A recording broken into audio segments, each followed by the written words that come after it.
Chyba to. Idziemy kręcić Transalpika. Hello, witajcie. Idę uruchamiać maszynę. Starsza pani, nie wiem czy się uruchomi. Jest olej, wyjaśnię w garażu o co chodzi i dlaczego z tym tak długo zwlekałem. Dobra, auto odpalone, niech się trochę schłodzi. Co się dzieje? Po prostu już nie wytrzymuję. W sensie jest maj, widzę więcej motocykli niż samochodów. I chcę uruchomić starszą panią, chcę uruchomić motocykl, aby sprawdzić, czy faktycznie silnik nie został uszkodzony.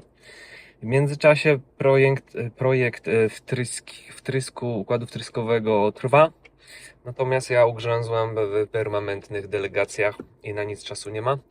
Więc jeżeli uda mi się uruchomić motocykl, naprawić układ paliwowy, zrobić serwis, wymianę oleju świec, i obserwować, czy ten silnik jeszcze jest żywy, no to okej. Taki jest na razie plan. Więc jedziemy do garażu, kupię tylko sobie jeszcze jakiś napój chłodzący, bo jest, już nie ukrywam, ale jest w tej chwili 21 stopni w cieniu i temperatury już dochodzą do prawie 30 stopni w ciągu dnia na słońcu, więc trzeba się streszczać. Zobaczymy się za chwilę. Hej. Zadanie na dzisiaj. Gdzieś znajdę materiały, co się stało, ale tak. Tu mam odpięte podciśnienie. Zaraz będę kombinował. Pierwsza sprawa, wymienić cały olej z filtrem, dlatego że najprawdopodobniej benzyna dostała się poprzez prawdopodobnie podciśnienie bądź tędy sobie ciekło i naciekło tyle benzyny do cylindra, że mogła przedostać się do oleju.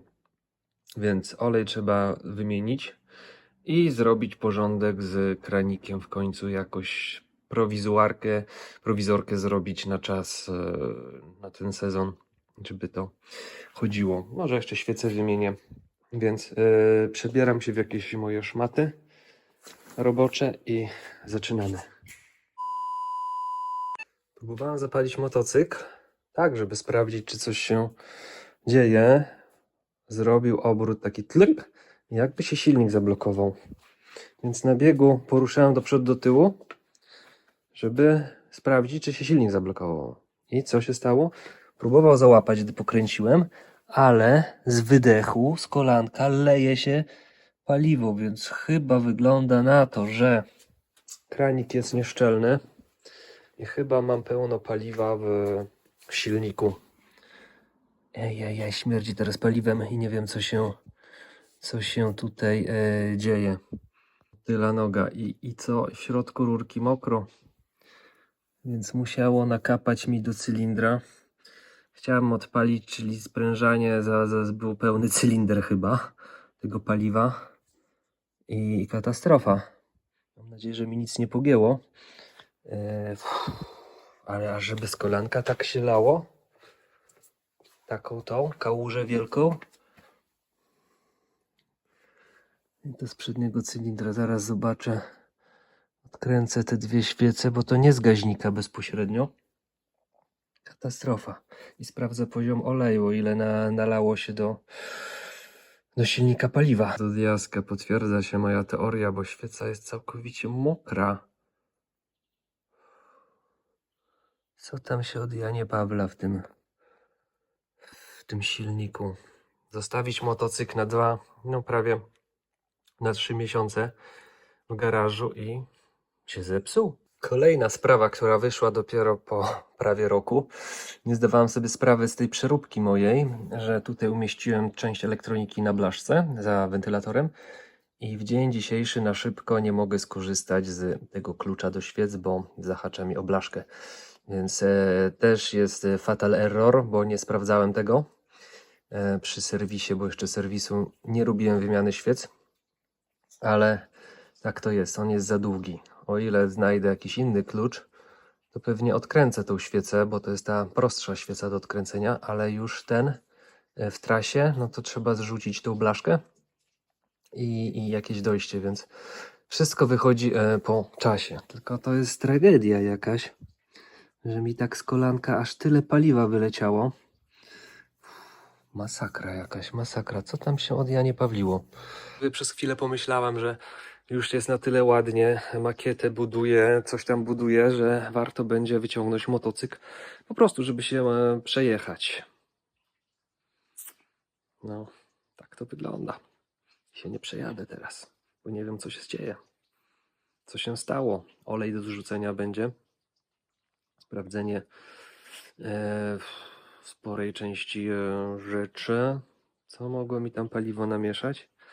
I no tak, kranik paliwa chiński. To tylko mnie napawa tym, żeby faktycznie zacząć pracę nad tymi wtryskiwaczami, bo tam samo ci nie nakapie raczej do cylindra aż tyle paliwa, a tutaj tym kabelkiem podciśnienia widocznie sobie się sączyło przez te 3 miesiące. No, chyba się sączy pomału, nie wiem. Ale śmierdzi paliwem i jest i niewesoło. Na szybko pomysłu, już jestem zmęczony, muszę uciekać, więc zostawiłem, zobaczcie, jak mokre jak cholera. Po prostu tu będzie sobie kapało. Aj, nie mam czasu nawet spuścić paliwa i do czego w tej chwili.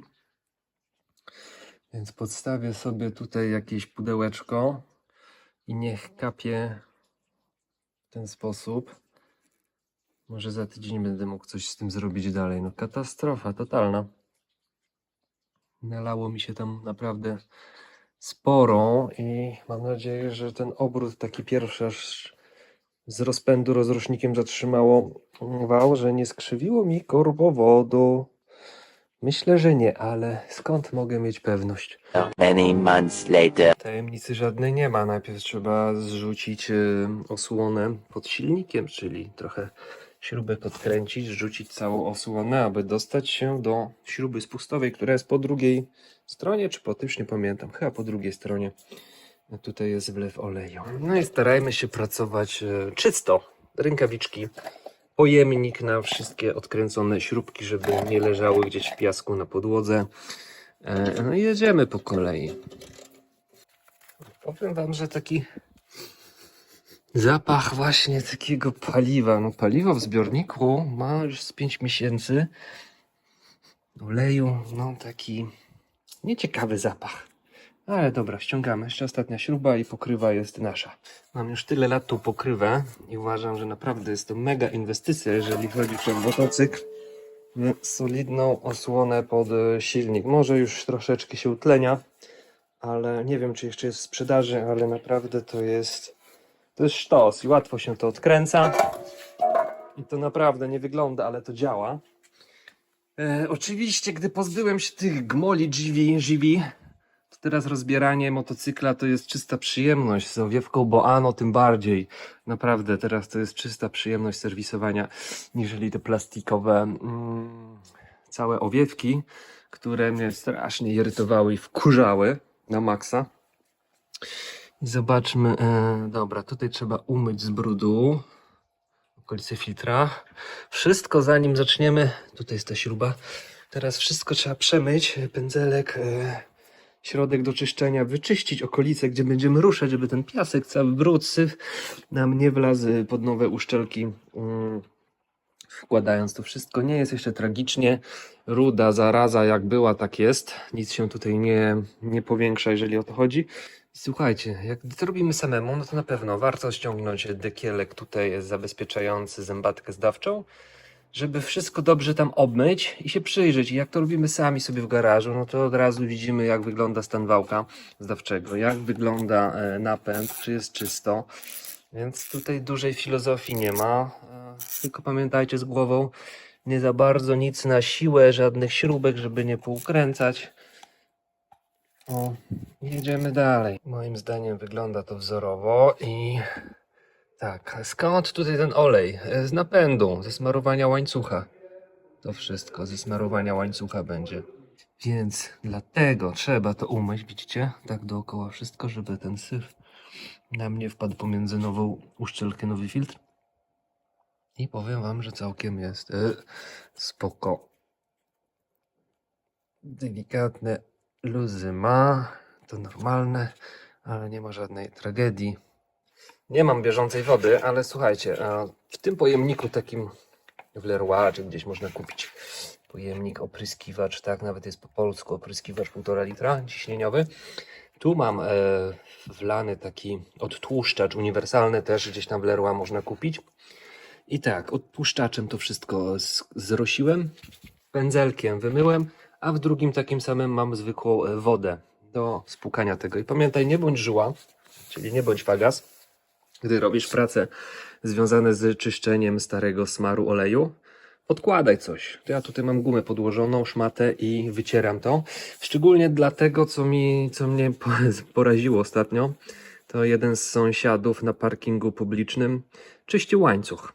Ale czyścił intensywnie i cała plama, cały syf właśnie z łańcucha zostawił na parkingu. I plama się utrzymuje i będzie się utrzymywała bardzo długo. Nie zabezpieczył żadnym kartonem, więc przepchnął tylko motocykl na środek parkingu, nie tam, gdzie parkuje motocykl i to robił. Więc to jest dla mnie dziadostwo, bo zostawiasz wielką plamę syfu na parkingu. Podkładaj karton, szmaty i staraj się, żeby było czysto w miejscu publicznym, czy nawet w swoim garażu. I teraz już mam czyściutko, jeszcze papierem to osuszę delikatnie tu i dzięki temu oszczędzam zmywacz do hamulców i też uważam, żeby zmywaczem do hamulców nie pryskać po łańcuchu z o-ringami czy X-ringami. No, więc spokojnie i do celu. Później oczywiście będę naciągał łańcuch i smarował, więc to wszystko będzie nadal zabezpieczone po wymianie oleju, nawilżone, żeby też nie zostawiać tego tylko po spłukaniu wodą na długo. Widzicie tutaj pajączyny, nie wiem czy to widać, ale pajączyny to mniejsza o to. Tu się zaczyna źle dziać, widzicie? Zaczyna korozja wychodzić spod dekielka, czyli trzeba to też otworzyć, wyczyścić.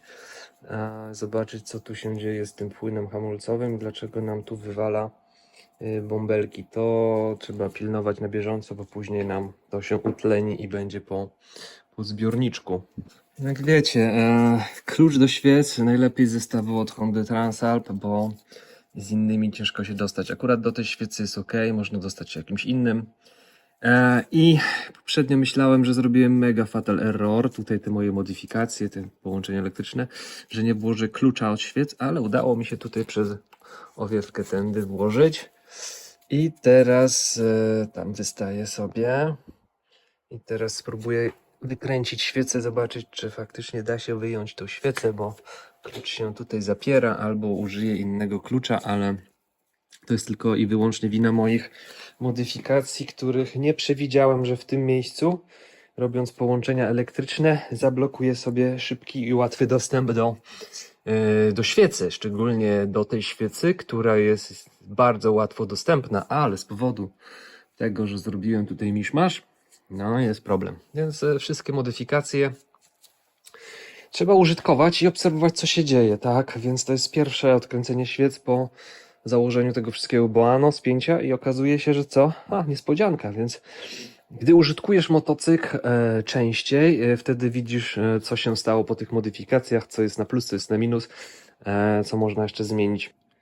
I voilà, sukces. Udało mi się zruszyć świecę, dzięki czemu mogę palcami ją wykręcić, więc strach ma wielkie oczy, ale tak jak mówię, modyfikacje wychodzą po czasie, czy nam to się sprawdza, czy nie. Dlaczego wykręcam świecę? Dlatego, że chcę sprawdzić, jak one wyglądają. Niezbyt ciekawie, mokra przede wszystkim, nie powinna być mokra, a jest mokra. Chcę przedmuchać cylindry, czyli wykręcić obie świece w obu cylindrach. Odpiąć, zaraz znajdę bezpiecznik, to jest konieczne, od zapłonu, żeby iskry nie było, ale żeby rozrusznik kręcił. I wtedy, żeby wydmuchało to, co zostało w cylindrach, nie wiem, paliwo, coś tam naleciało, najprawdopodobniej paliwo. Żeby to wszystko dobrze wydmuchało, jeżeli to wszystko dobrze wydmucha, postaram się podłączyć znowu bezpiecznik od zapłonu i spróbować uruchomić silnik. Zobaczyć, czy się uruchomi. Będzie na pewno to ciężkie, bo stał długo ten motocykl. W gaźnikach może jest sucho, może jest mokro, może jest jakieś gówno, nie wiem co tam jest. I zobaczyć, czy odpali. Jeżeli odpali, to spoko, to zmieniam szybko olej i wkręcam nowe świece i zajmuję się modyfikacją układu paliwowego. Oczywiście motyla noga, bezpieczniki są po drugiej stronie mocy, czyli tutaj modyfikacja, czyli swobodnie widzicie, pamiętacie, zaślepiony mam boczek. Tutaj ma HISS zrobiony, tak, więc cały boczek bez żadnej linki, bez odpinania mogę sobie odłożyć na bok, tak, i szukam bezpiecznika od zapłonu, który to tutaj jest 10 amperowy, ale w kolejności potrzebuję mały wkrętak, żeby to przycisnąć tutaj i otworzyć. Albo i nie. Dobra, 10 amperowy. I teraz, mamy rozpiskę, no i spoko. Tak. Allumage démarrage 10 amper. Wygląda to. A dlaczego ja tutaj mam włożoną 20? Ogólnie do czego? Coś jest przedobrzone, bo powinno być 10, 15, 10. Jakaś 20 tu wylądowała, nie pamiętam, to chyba nie ja. Żeby mieć dobrą pewność, jak co działa, to prześledźmy po schemacie, czy przypadkiem wykluczając bezpiecznik on się tutaj nazywa jeżeli odepnę, czy on przypadkiem też mi nie spowoduje tego, że będę miał problem z rozrusznikiem. Już to zaraz prześledzę na spokojnie, bo rozrusznik chcę mieć, żeby kręcił, tylko nie chcę mieć iskry. No i okej, zgodnie z rozpiską powinien to być ten. Wyciągam go i sprawdzam, czy nie będzie iskry. O, mój Lederman w końcu się przydał. Uwaga, wszystkie prace, to narzędzie to nie jest dla elektryka. Się śmieję, bo nie jest izolowane, ale pamiętajcie, akumulator najlepiej sobie odpiąć. Ja nie muszę, bo mam dlaczego? Bo to jest mój jeden wielki hebel, który odcina całe zasilanie. O, mamy go wyjętego i teoretycznie nie powinno być już iskry. Odłóżmy w bezpieczne miejsce i zobaczmy, czy będzie chciał kręcić. Teraz tak, jedną świecę z tego cylindra chcę wyciągnąć. Tak. I drugą tamtą świecę i zobaczymy, czy będzie wydmuchiwało tutaj jakiś straszny syf, czy nie. No i okej, zobaczmy, jest zapłon. Odblokujmy i co się stanie, gdy przycisnę. Nic. Aha, czyli jest. Co jest? A może jest bieg zapięty? Nie. Jest neutral, się świeci. Czyli ten bezpiecznik chyba odcina też rozrusznik, albo tylko i rozrusznik. Zaraz prześledzę. Chyba niespodzianką nie będzie, jak wam powiem, że ten bezpiecznik, on też odcina rozrusznik, więc najbardziej bezpieczną i szybką akcją, w miarę szybko, to jest odłączenie zupełnie modułu zapłonowego totalnie, w ten sposób. Włożenie z powrotem tego bezpiecznika na miejsce. I teraz mamy pewność, że nam iskra się nie pojawi w żaden możliwy sposób, niczym nie zaszkodzimy, bo moduł jest zupełnie odpięty. Dlaczego? Bo kręcąc i próbując wydmuchać, nie wiem, resztki paliwa cylindrów, nie chcemy, aby gdzieś iskra nam się pojawiła, szczególnie, że mamy dwie świece na cylinder, jedną tylko wykręciłem, druga jest w cylindrze, bo może coś tu nam się po prostu zapalić. Już nie mówiąc, że tu jest niebezpieczne. Nie mam gaśnicy też w garażu w tej chwili, tylko w samochodzie obok. Więc bezpieczeństwo przede wszystkim. Wkładam bezpiecznik i mogę sobie już kręcić, więc uważajcie na to. Nie róbcie tak jak w starej motorynce Komarku, jak mamy tylko jedną świecę, gdzieś tam wykręcamy, przekopujemy, bo gdy mamy rozrusznik elektryczny, dwie świece i nawet gdzieś jak świeca jest obok i tu będzie nam wyrzucało te paliwo czy coś, to może dojść do zapłonu. Okej, hebel, tak, mamy hebel podłączony, stoi na luzie, ale to już jest nieważne. I co? Zaobserwujmy, czy coś...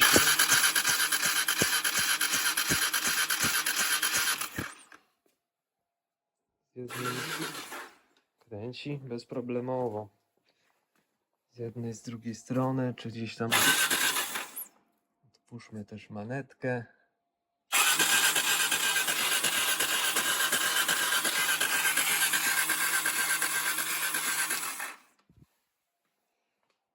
No nic nie pluje. Niczym tutaj nie pluje. Tu na razie z niczego nie leci, więc teoretycznie wygląda, że powinno być dobrze. Nie wiem, co się wtedy zadziało, ale teraz kręci w miarę dobrze. Niczym nie chlapie, więc prewencja, sprawdzenie, czy jest wszystko ok. Jak znajdę ten filmik, to zobaczycie, ile tutaj wyleciało z tego wszystkiego. Nie wiem, co się zadziało, o co chodzi, ale myślę, skoro kręci, zapach taki sobie, to można podłączyć te świece, jeszcze stare w tym momencie, i spróbować motocykl uruchomić. Staram się to wyczyścić tutaj tak dookoła, żeby nie żarło mi tego aluminium z jednej strony, i teraz tak z drugiej strony tym czyścikiem do hamulców przeczyszczę, przemyję i skręcam. No i nic nowego, po prostu stan tej czarnej uszczelki zostawia trochę do życzenia już. Ta przylgnia pomiędzy nie jest idealna. Widzicie, jaka jest korozja już, czy początek korozji. Tu trochę obczyściłem, lepsze to niż nic, warto reagować. I mogę składać. Doleję może trochę płynu, nie. Znaczy motocykl w pionie. Można kapkę by było dolać, ale niebawem w tym sezonie będę robił jeszcze hamulce. To się zobaczy, o ile znajdę płyn hamulcowy. Bałagan jak to zawsze. Dobra, pora na małą przerwę. Trzeba sobie coś odpocząć, coś przekąsić, jest południe, zjeść, przybrać kolejnych kilogramów, bo niestety, ale delegacje nie sprzyjają w ogóle chodzeniu na siłownię, czy w ogóle jakiejś diecie. To jest koszmar. Tak, dieta cud, kokosowe, jakieś ponczusie, przysmaczki. No cóż, ale później się odrobi kiedyś. W końcu tą siłownię i tak dalej. No to smacznego dla mnie i dla was. Ja sobie zajadam brownie. Nie bierzcie ze mnie przykładu. A tu bateria. Akumulator wciąż się ładuje. Dręczenie prądowe już jest poza zakresem, bo pobiera sobie 0,74, 740 mA, więc się ładuje. Tutaj rozmyślam, jaką kolejność czas podjąć działania, zdjąć tankbag, zdjąć zbiornik paliwa, ale najpierw trzeba zdjąć całą owiewkę Boano, czyli odkręcić 5 śrub, odstawić ją na bok, zdjąć to i zacząć śledzić dalsze losy starszej pani. Tak. Reżim, czyli dieta, cud. Pamiętacie owiewkę Boano? Prostota. 1, 2, 3, 4, 5 śrubka. Teraz tylko odpiąć te oto kierunkowskazy, prawy, lewy, jeżeli chodzi, i cała czacha zjeżdża. O tym mówimy. Cała czacha zjeżdża. Odstawiamy w bezpieczne miejsce na bok. Przyglądamy się, jak tutaj korozja i inne rzeczy się wdają po roku użytkowania. Widzimy, śruby już zaśniedziały troszeczkę, trochę brudu tutaj jest. I tak, mam zbiornik około chyba 7 litrów zatankowany, więc standardowo będę spuszczał.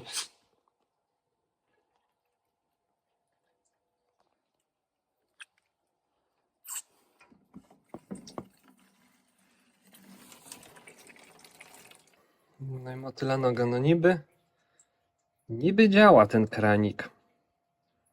Niby działa ten kranik, no nie wiem, o co chodzi, naprawdę. Nie wiem, o co chodzi, nie wiem, co się dzieje, jak to może być. Co się wtedy zadziało, czy to teraz sobie tak kapie, czy to jest normalny długi przewód. Właśnie to mnie martwi, że nie wiem, co się zadziało, czy ten kranik po prostu puścił, czy nie puścił. Więc jakiś rodzaj zabezpieczenia trzeba stworzyć. Voilà, mam winnego.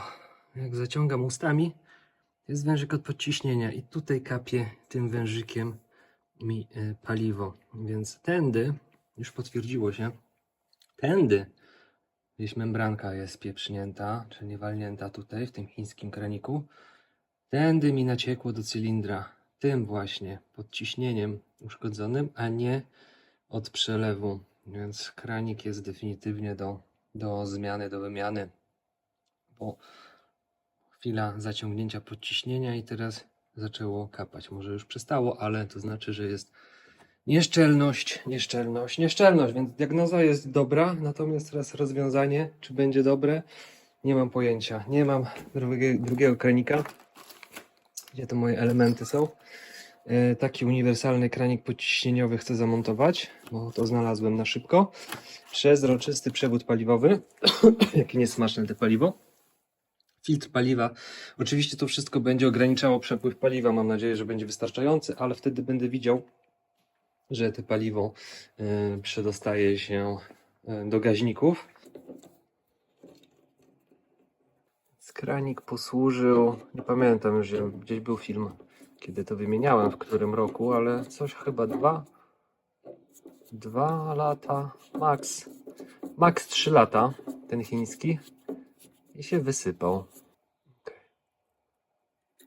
Co nam tu się ukazuje w środku? To jest tak, tu jest membranka w tej kolejności jedna, tu jest druga, trzeba się przyjrzeć, tutaj jest jakiś paproch,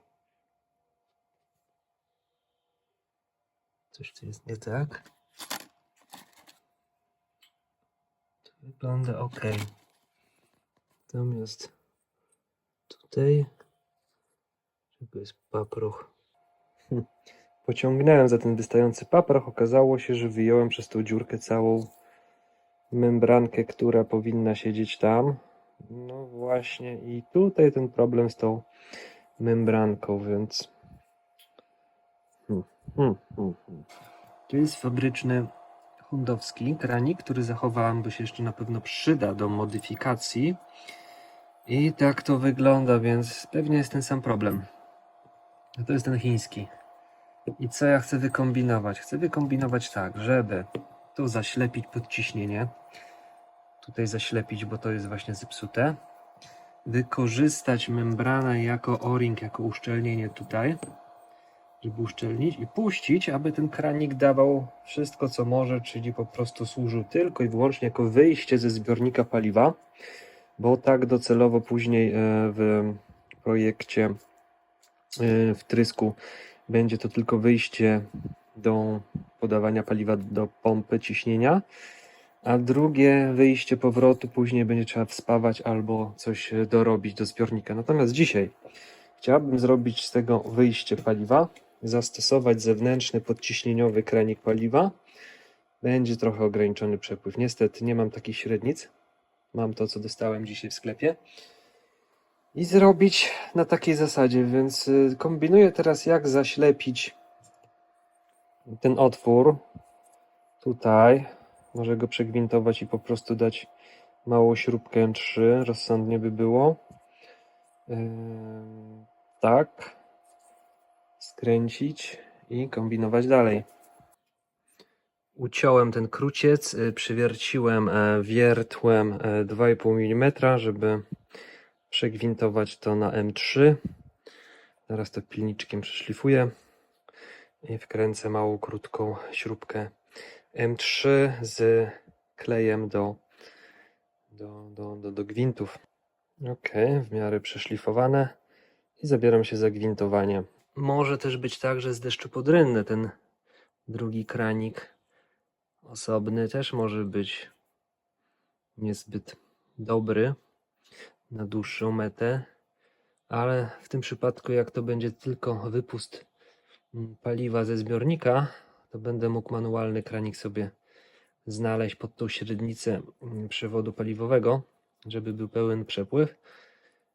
To już wtedy zamówię. Tylko chrońmy nasz silnik przed błędami, więc lepiej niech tam się nie leje. Voilà, piękny gwint M3 w środeczku. Teraz oczyścić to, znaleźć śrubeczkę M3, może z małą fajną podkładeczką, posmarować klejem do gwintów, wkręcić. Jest idealna, M3 wchodzi ładnie na długość. Ok, poleciało na niebieski klej do gwintów, dociśnięte dość mocno na amen. I teraz jak to zrobić, żeby tutaj uszczelnić, to się ładuje, widzicie, żeby tutaj uszczelnić, przejrzę jeszcze tą membranę, czy w tej membranie właśnie musi być jakaś dziura, skoro te paliwo się przedostawało. Widzę, że trzeba zrobić odwrotnie, czyli włożyć tutaj sprężynkę w ten sposób i membrankę włożyć w ten sposób. Wtedy sprężynka będzie odpychała, a ta membranka będzie pełniła funkcję uszczelnienia tutaj jako jako uszczelka. Czyli składam to totalnie niepoprawnie z O-ring. Sprężynka, która tu być nie powinna. Dalej będzie leciało to. Tak. Dalej będzie leciała membranka i ta sprężynka będzie odpychała membrankę. Znaczy paliwo samo w sobie będzie opadało, odpychało membrankę, ale to spowoduje, że się nie zatka, a ta sprężynka, która pochodzi z tego kranika, po prostu będzie wykorzystana w inny sposób. No, Januszem to ja już nie będę, bo już jest Janusz Lekkiego Terenu, ale Simonem prowizorki. Taka redukcja musi być, bo tutaj jest duża, większa średnica, a nowy kranik ma mniejszą średnicę. I tu jest cały tak zwany pies pogrzebany, ale zostawcie psy w spokoju.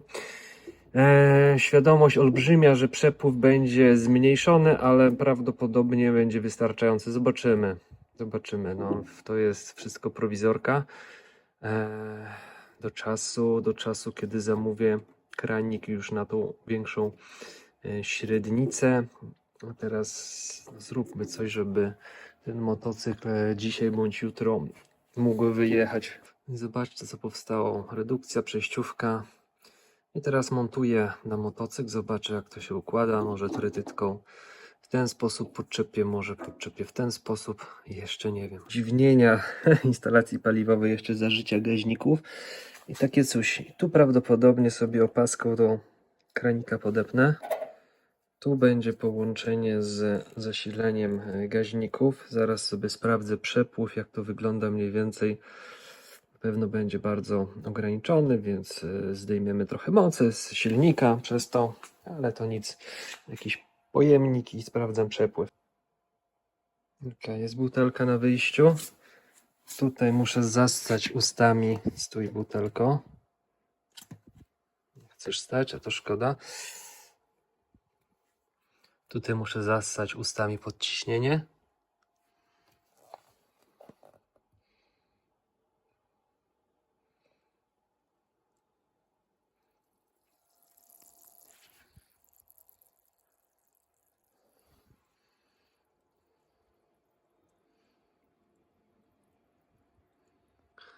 Powiem tak, aż takiej mocnej tragedii nie ma.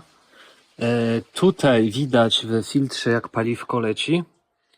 Nie jest aż tak źle. Oczywiście jest ograniczony dość sporo przepływ, ale myślę, że do jazdy zwykłej powinno wystarczyć. Dobra, trytytkuję, spinam wszystko i zobaczymy, co z tego ulepa wyszło. I jak to wygląda? Wygląda to tak. Lepszego pomysłu nie mam. Można by było pozbyć się tych cybantów, bo to brzydzi. Natomiast gdyby to był kranik tutaj zamocowany, taki mechaniczny, zwykły, należałoby tylko pamiętać każdorazowo. To mi trochę przysłania tutaj ssanie. Jest podciśnieniowy automatyczny z niskim przepływem, tak jak już powtarzałem. Spróbujmy zapalić motocykl w takim razie jeszcze na starym oleju. Tylko odpalić, bo jak odpali, to będę od razu zmieniał olej, żeby na tym oleju z paliwem nie pracował zbyt długo, więc dokręcam świecę, zakładam fajki i próbuję odpalić i będę obserwował, jak tutaj ten przepływ paliwa wygląda. Mamy prąd teoretycznie i możemy próbować.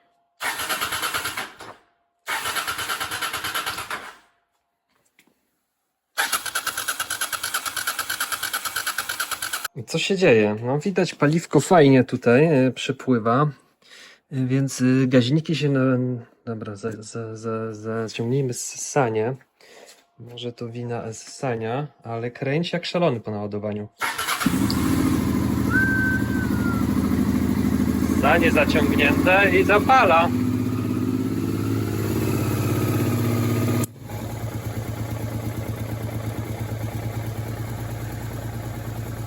Sobie płynie.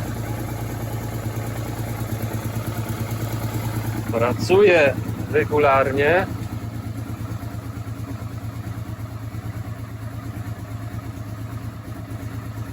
Okej. Jeszcze tylko na chwilę popracuje. I wymiana olejku będzie.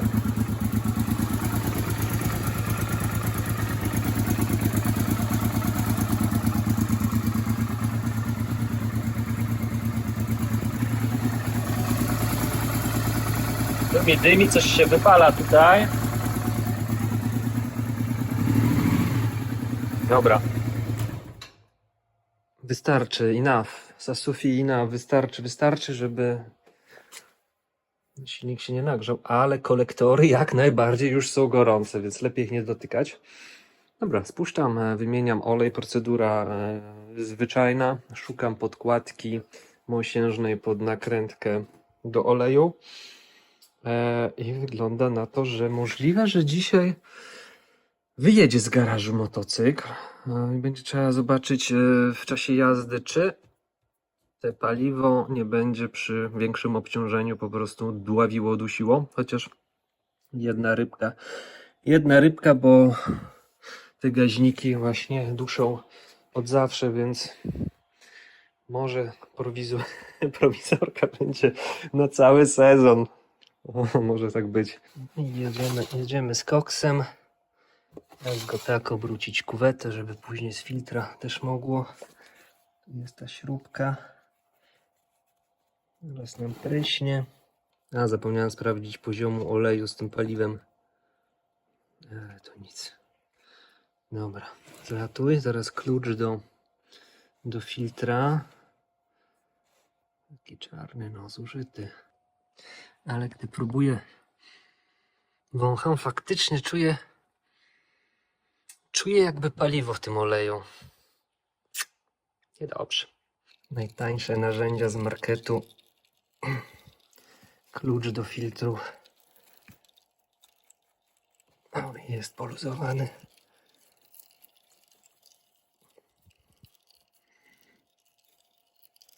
O. I idzie wszystko. Nie chcę śrubokrętem na chama przybijać filtra, ale też można. O, okay. Już powinno pójść ręką. Motyla noga. Pierwszy raz widzę. Odkręciłem śrubę z pustoleju. Zawsze wymieniałem podkładki mosiężne. Miedziane znaczy się. A dzisiaj patrzę, co to jest za podkładka aluminiowa. Z tego wynika, że ta podkładka aluminiowa, odkąd kupiłem motocykl, zawsze była mocno przyklejona do bloku silnika, całkiem możliwe. I dlatego po wykręcaniu nie było jej widać, że to jest w ogóle podkładka. A ja wymieniałem zawsze te miedziane, a dzisiaj się wykręciła, wzięła zaraza. Interesujące, nieprawdaż?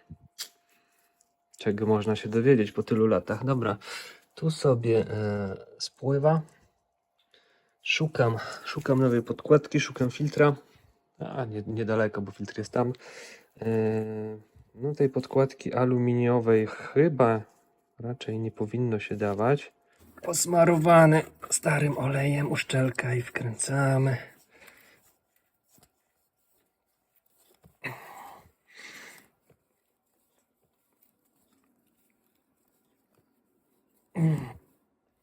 Okay.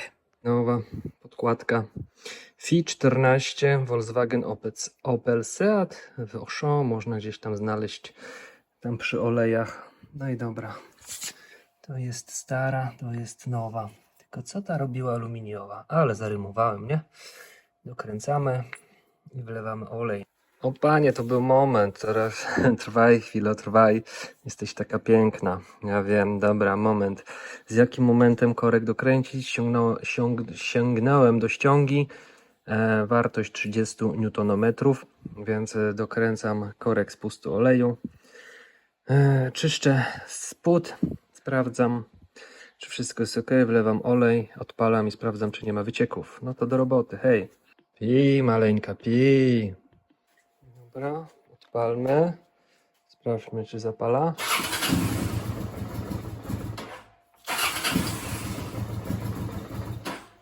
Trzeba by było ssanie trochę dać.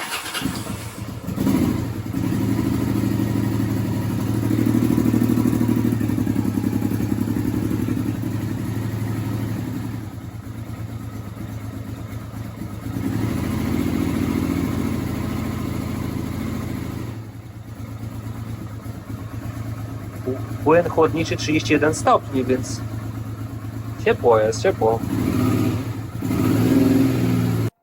Małe poprawki, dodanie ładnych uchwytów na linkę sprzęgła. Tutaj ją przykręcę, będzie miała sobie poślizg. Tutaj też usunę opaskę, tu brzydko dam drugą i będzie sobie linka mogła się trzymać, albo tutaj nawet mogę ją przykręcić.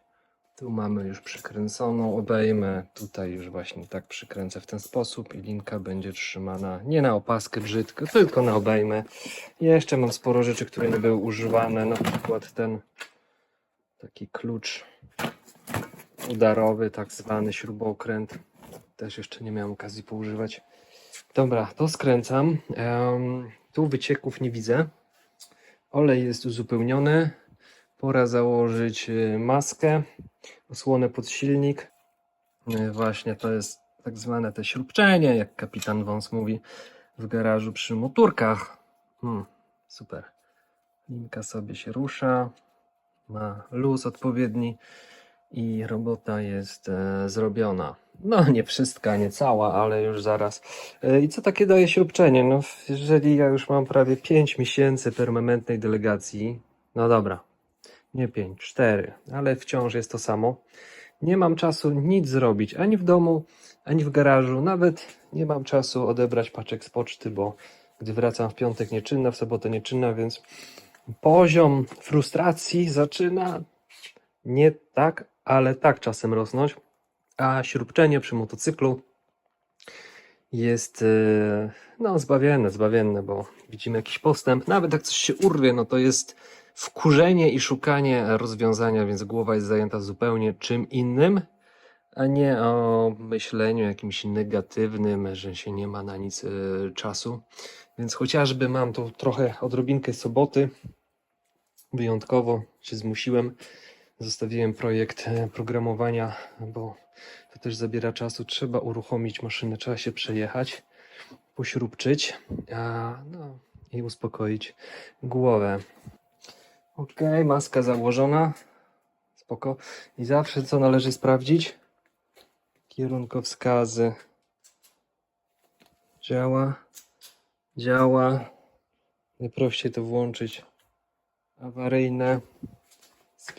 Spięte, bo tylko kierunkowskazy schodzą razem z owiewką.